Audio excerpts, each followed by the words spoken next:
أفلا يتدبرون القرآن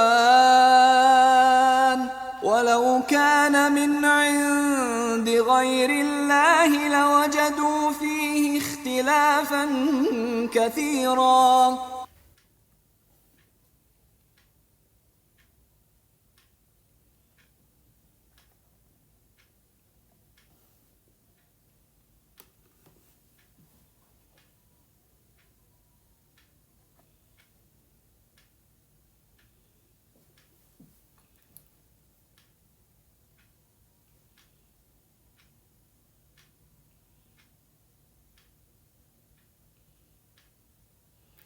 Assalamualaikum warahmatullahi wabarakatuh.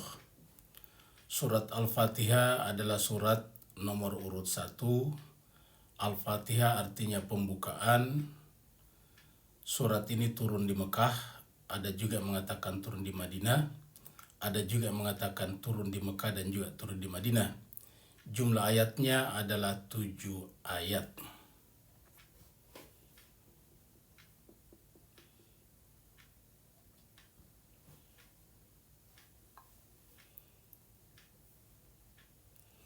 Pertanyaannya ialah kenapa disebut Al-Fatihah?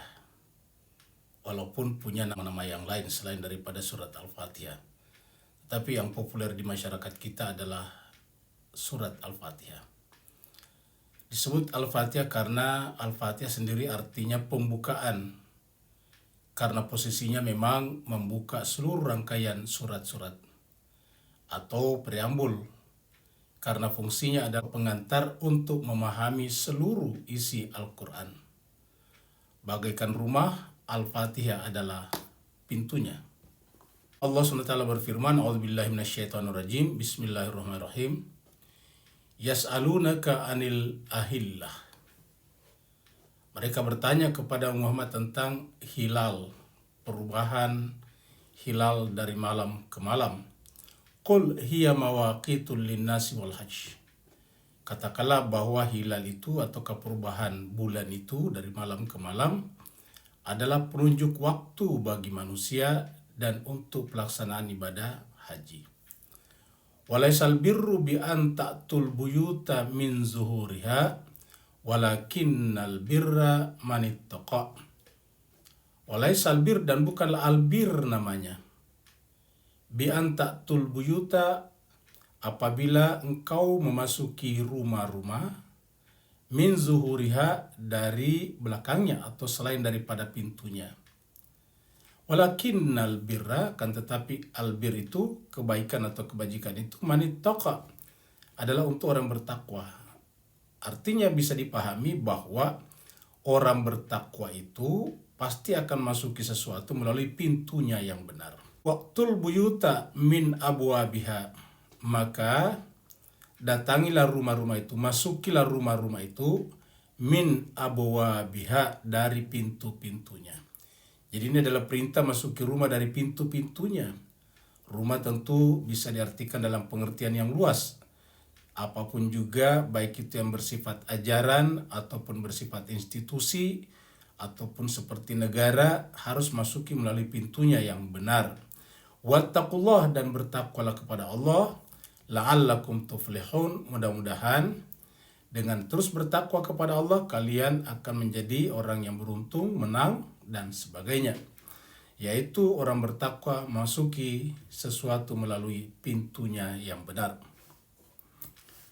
Wa idh qulna dukhulu hadhil qaryah, dan ingatlah ketika kami berfirman udkhulu hadhil qaryatah, masukilah negeri ini. Fakulu minha haitsu syi'tum, lalu makanlah daripadanya haitsu syi'tum, dari arah mana saja kamu suka, ragadan dengan sepuas-puasnya. Wadkhulul baba, tetapi dengan syarat, dengan catatan, masukilah negeri itu melalui pintunya. Wadkhulul baba sujada, masukilah negeri itu melalui pintunya. Wa qulu hittatun, dan katakanlah hittah, merendah, bebas dari perbuatan-perbuatan salah ataupun dosa. naghfir lakum khatayakum, niscaya kami akan mengampuni kesalahan-kesalahan kalian. Wasanazidul muhsinin, dan kami akan tambahkan imbalan kelebihan kualifikasi kepada orang-orang yang berbuat baik, al-muhsinin. Jadi ayat ini menjelaskan kepada kita pentingnya masuki negeri melalui pintunya. Ini ayat adalah berkenaan dengan Nabi Musa alaihissalatu wassalam bersama dengan Bani Israel ketika meninggalkan Mesir dan akan memasuki Baitul Maqdis. Dan Allah merintahkan mereka melalui Nabi Musa agar masuki negeri itu melalui pintunya. Jadi melalui pintunya yang benar.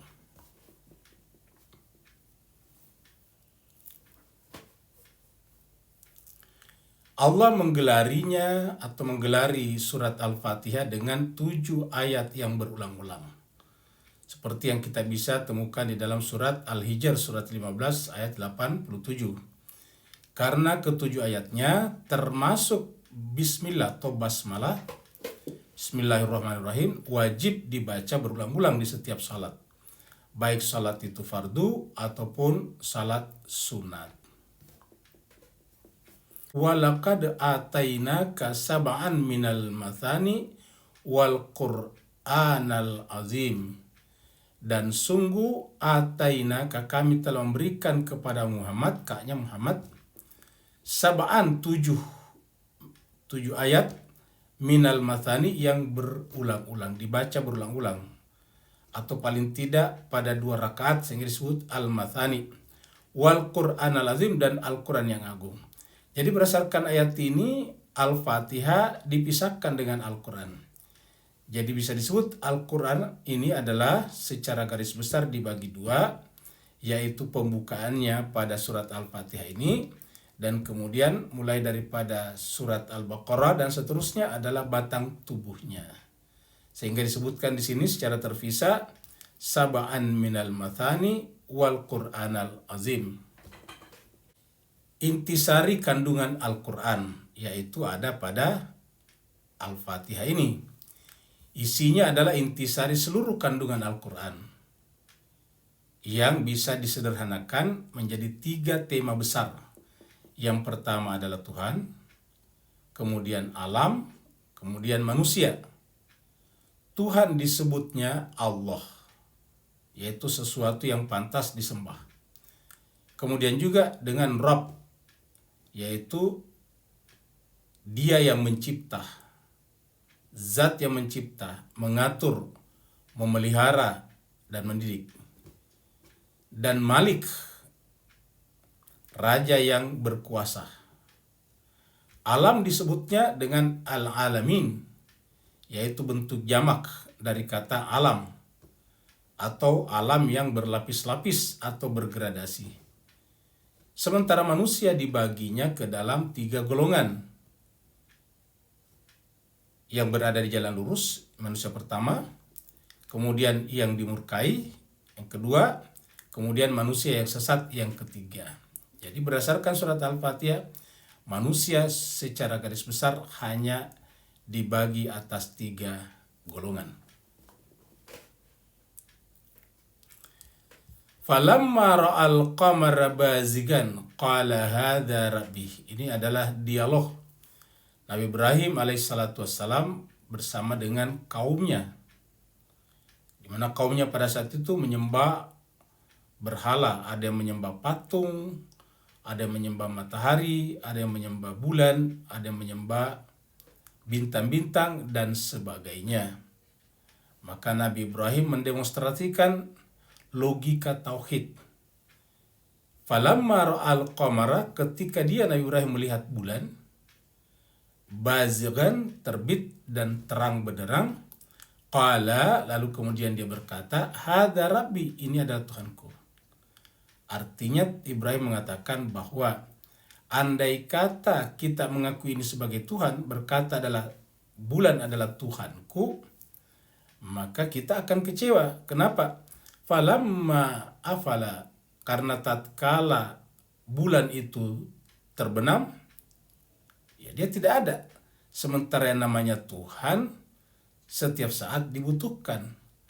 Tuhan itu karena dia adalah yang memiliki segala-galanya, artinya seluruh kebutuhan manusia ada padanya, bisa dipenuhinya, maka dia harus siap setiap saat. Nah, sedangkan kalau rembulan, ada kalanya terbenam, gelap gulita, dan tidak bisa dijangkau lagi dengan panca indera. Qala, maka berkatalah Ibrahim, lain lam yahdini rabbi. Artinya seandainya bukan karena petunjuk Tuhanku, maka aku pun menyembah rembulan. Jadi kata-kata lain seandainya, jika lam yahdini, Allah tidak ataukah Tuhanku tidak memberikan panduan petunjuk kepadaku, menunjukkan bahwa pernyataan di atas ini bukanlah imannya Nabi Ibrahim.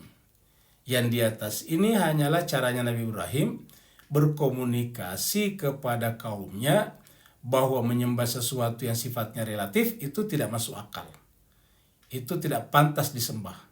Yang disembah adalah yang setiap saat bisa memberikan petunjuk kepada kita. Secara keseluruhan, badan surat Al-Fatihah dibagi atas 3 bagian. Yaitu ayat 1-4 itu berbicara tentang Allah. Zatnya, sifat, dan namanya. Ayat 6-7 tentang manusia. Ayat 5 tentang amal perbuatan manusia.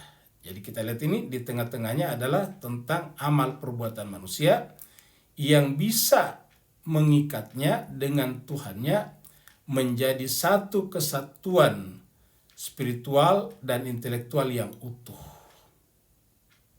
Jadi Al-Quran secara sempurna berbicara tentang semua hal yang kemudian disimplifikasi di dalam surat Al-Fatihah.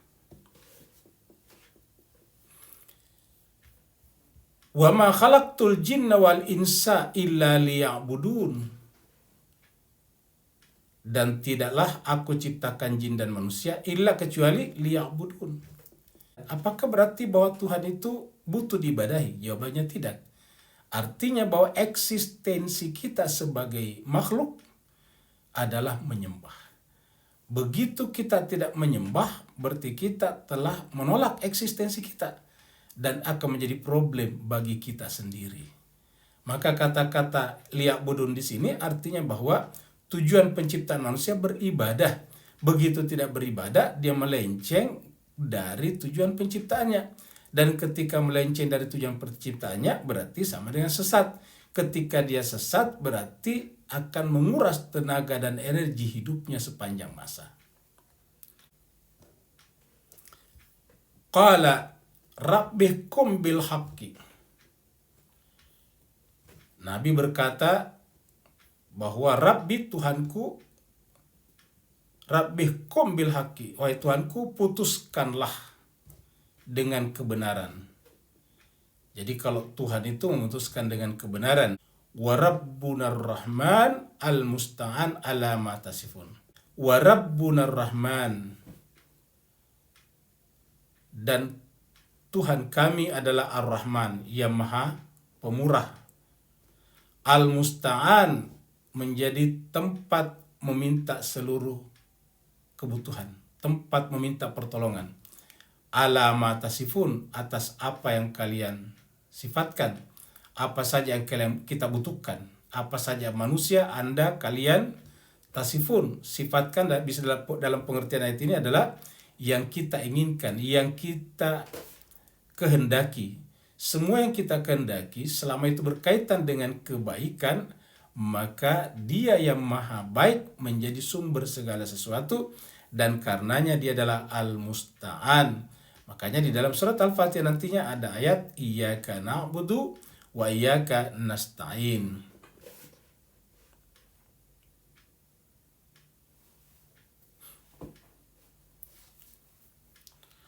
Hadis-hadis yang relevan.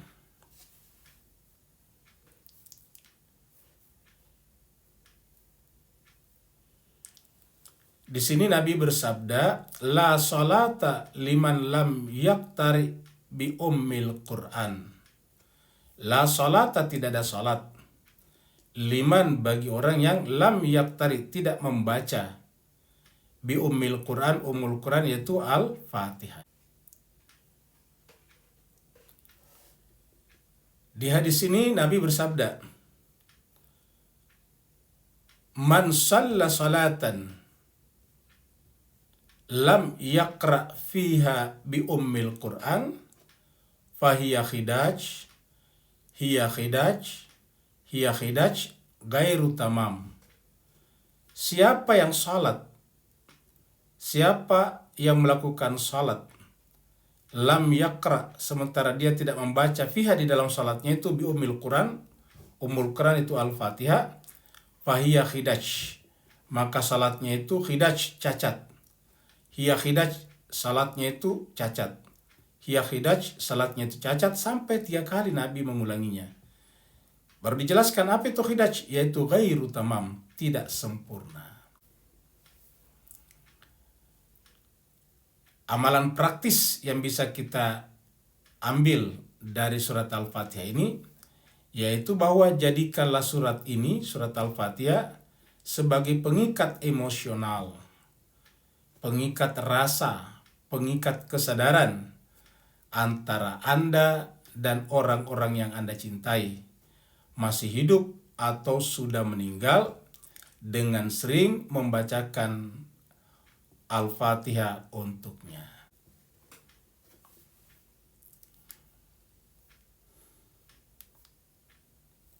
Wassalamualaikum warahmatullahi wabarakatuh.